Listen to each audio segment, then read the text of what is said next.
Hey guys, welcome to HardReset.Info. Today I have TCL 505 and I want to show you how to add event to your calendar on this device.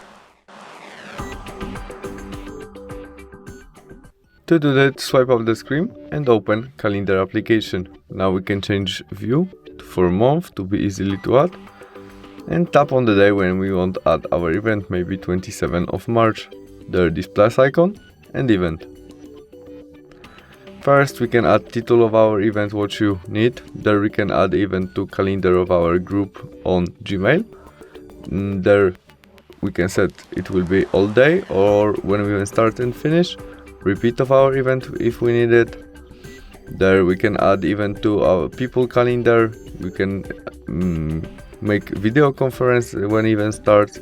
We can add location of our event, notification maybe 20 minutes before. We can add more, maybe one day before, and when you need we can add how many you want notification, or we can cancel all. We can change color which we see in our calendar, and description and attachment. When we have all we need, we press save and we have it. Thanks for watching, see you soon, bye.